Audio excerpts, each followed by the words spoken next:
Hello friends, good morning to all of you. आज के कुछ इंपॉर्टेंट करेंट अफेयर को डिस्कस करते हैं। हाल ही में न्यू डेवलपमेंट बैंक के नए अध्यक्ष के रूप में किसको बनाया गया है? तो आंसर हमारा बनेगा ब्राज़ील की एक प्रेसिडेंट है जिनका नाम क्या है, डिल्मा रोसेफ। ये फॉर्मर ब्राज़ीलियन प्रेसिडेंट है। तो इन्हीं को एनडीबी का नया प्रेसिडेंट अब बनाया गया है, न्यू डेवलपमेंट बैंक जिसको बोलते हैं। ये जो है, जो फॉर्मर ब्राज़ीलियन प्रेसिडेंट है डिल्मा रोसेफ, ये किसके जगह पे बनने जा रही हैं, यानी किसका जगह लेंगी? मार्कस ट्रायजो, इनका जगह पे ये बनने जा रही हैं। अगर इनकी बात करें तो डिल्मा रोसेफ की बात करें तो ये जनवरी 2011 से अगस्त 2016 के बीच ब्राज़ील के संघीय गणराज्य के राष्ट्रपति के रूप में कार्य किया है। वो लगातार 2 बार ब्राज़ील की राष्ट्रपति बन चुकी है। और इसके साथ साथ एनडीबी के बारे में बात करें तो ये जो ब्रिक्स देश हैं जिसमें 5 कंट्री आते हैं, उसके द्वारा स्थापित एक बहुपक्षीय वित्तीय संस्थान है। ब्रिक्स में कौन कौन देश शामिल हैं? ब्राज़ील है, रसिया है, इंडिया है, चाइना है और साउथ अफ्रीका है। तो इसी के द्वारा एक वित्तीय फिनेंशियल इंस्टीट्यूशन है जिसका नाम एनडीबी है। इसके नए अध्यक्ष के रूप में new president, former Brazilian president Dilma Rousseff को बनाया गया है। नेक्स्ट बात करते हैं, हाल ही में किसे 2023 का एबेल प्राइज़ मिला है? एबेल प्राइज़ एक्चुअली मैथमेटिक्स के फील्ड में दिया जाता है, गणित के फील्ड में बेहतर प्रदर्शन के लिए यहाँ पे दिया जाता है। तो इस बार किसको दिया गया है? लुइस कैफरेली को यहाँ पे दिया गया है। ये किस चीज़ को लेकर के दिया गया है? मोंगे एम्पियर समीकरण है सहित गैर रैखिक आंशिक अंतर समीकरणों के लिए इन्होंने काफ़ी अच्छा योगदान दिया है। इसी चीज़ को लेकर के इनको एबल प्राइज़ दिया गया है। ये इंपॉर्टेंट हो सकता है। मोंगे एम्पियर समीकरण, इस चीज़ को लेकर के इनका योगदान अच्छा है, इसीलिए इनको एबल प्राइज़ दिया गया है। इस प्राइज़ में क्या क्या प्रोवाइड कराया जाता है? 7.5 million kroner. Kroner actually Denmark की ऑफिशियल करेंसी है। उसी करेंसी में यहाँ पे 7.5 मिलियन क्रोनर दिया जाता है। और इसके साथ साथ एक ग्लास पट्टिका भी दी जाती है। और ये शिक्षा मंत्रालय की ओर से Norwegian academy of science and letters द्वारा इसको प्रदान किया जाता है। तो नेम बहुत इंपॉर्टेंट होगा। एबेल प्राइज इस बार का 2023 का लुइस कैफरेली को दिया गया है। नेक्स्ट बात करते हैं, किस राज्य की विधानसभा ने हाल ही में ऑनलाइन जुए के खिलाफ विधेयक को फिर से अपनाया है? तो आंसर हमारा बनेगा तमिलनाडु की सरकार ने। हालांकि ये जो ऑनलाइन जुआ, डेट मीन्स आजकल ऑनलाइन गैम्बलिंग हो रहा है। बहुत सारे ऐसे प्लेटफॉर्म हैं जो ऑनलाइन, जैसे गेमिंग में पोकरबाजी हो गया, रमी सर्कल हो गया, वहाँ पे बहुत सारे इसी तरह की चीज़ें हैं जिसमें आदमी ट्रैप हो जाता है।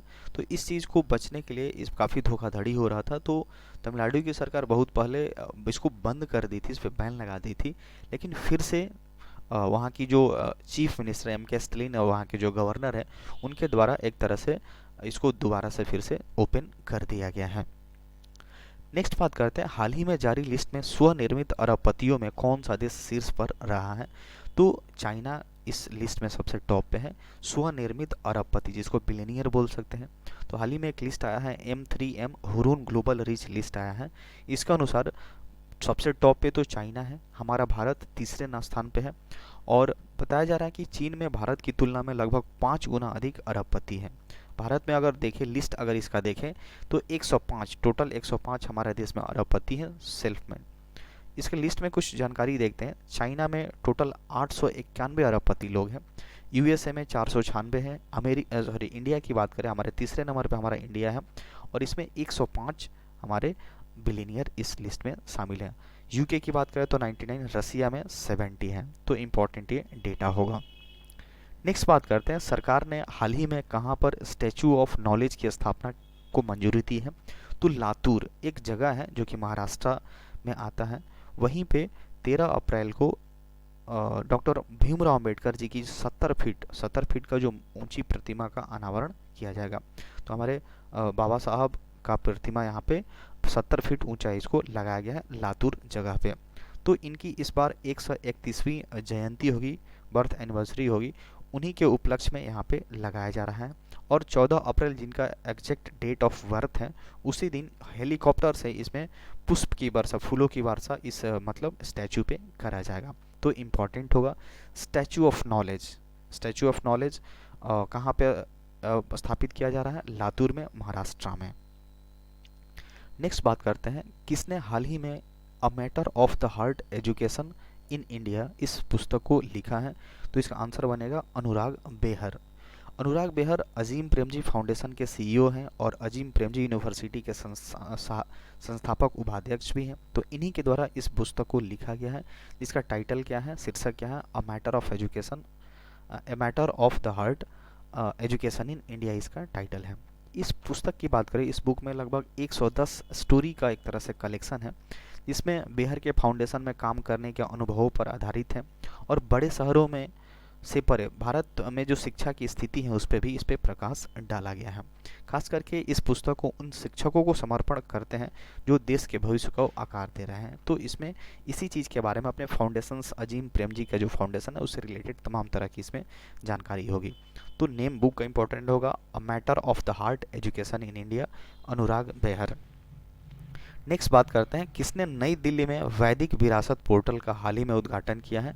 तो हमारे जो होम मिनिस्टर हैं, गृह मंत्री, उन्हीं के द्वारा, अमित शाह जी के द्वारा इसको उद्घाटन किया गया है। पोर्टल का उद्देश्य वेदों में निहित संदेशों को संप्रेषित करना है।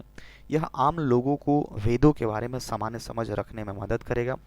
पोर्टल उपयोगकर्ताओं के लिए वन स्टॉप समाधान होगा, यानी अब वैदिक विरासत के बारे में कोई भी जानकारी लेना चाहते हैं तो इस पोर्टल के जरिए आप खोज सकते हैं।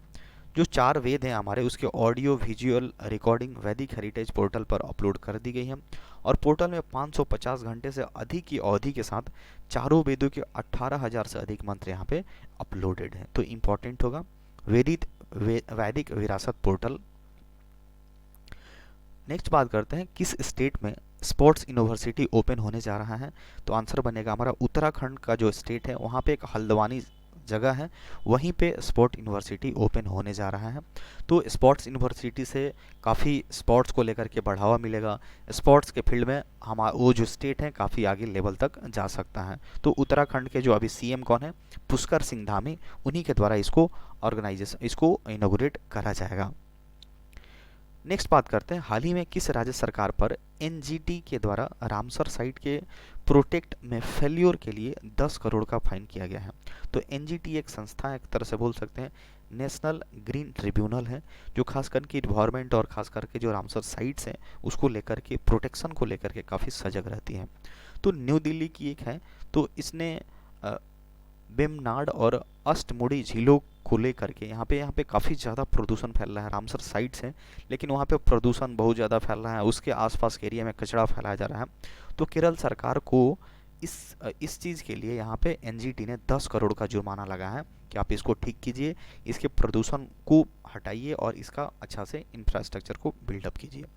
तो यहाँ पे एक आदर्श कुमार गोयल, इन्हीं की अध्यक्षता में इस पर एक तरह से ये कार्रवाई करी गई है। तो 10 करोड़ का फाइन इस पर लगाया गया है। नेक्स्ट बात करते हैं, हाल ही में किस खिलाड़ी ने IBA that means international boxing association women world boxing 2023 में गोल्ड जीता है? तो इनका नाम क्या है, नीतू घैनघास इनका नाम है। तो ये आपका न्यू दिल्ली में इसको ऑर्गेनाइज करा जा रहा था, केडी जाधव हॉल है, IG स्टेडियम, वहीं पे इसको ऑर्गेनाइज किया जाता है। ये गोल्ड जीती है किस कैटेगरी में? 48 kg कैटेगरी में इन्होंने स्वर्ण जीता है। उन्होंने मंगोलिया के अल्टेंटसेटसेंग को इन्होंने 5-0 से हराया है और ये विश्व चैंपियन जीतने वाली केवल 6ठी भारतीय मुक्केबाज बन गई हैं। और बात करते हैं तो IBA that means international boxing association का मुख्यालय हमको कहाँ मिलता है? लुसाने, स्विट्जरलैंड में इसका मिलता है। नेक्स्ट बात करते हैं, इंटेल के सह संस्थापक को फाउंडर कौन है जिनका हाल ही में निधन हो गया है? तो इसका आंसर हमारा बनेगा गॉर्डन मोर इंटेल के सह संस्थापक। इंटेल से हम लोग सब लोग वाकिफ़ हैं, हर एक लैपटॉप में इसका डेवलपर होता है, प्रोसेसर इंटेल का ही डाला गया रहता है। तो एक सेमीकंडक्टर चिप बनाने वाली एक बहुत बड़ी वर्ल्ड क्लास लेवल की कंपनी है इंटेल। तो इसी के को फाउंडर थे और मूर लॉ के निर्माता, क्रिएटर ऑफ मूर लॉ भी इनको बोला जाता है। इनका हाल ही में निधन हो गया 94 ईयर्स की एज में।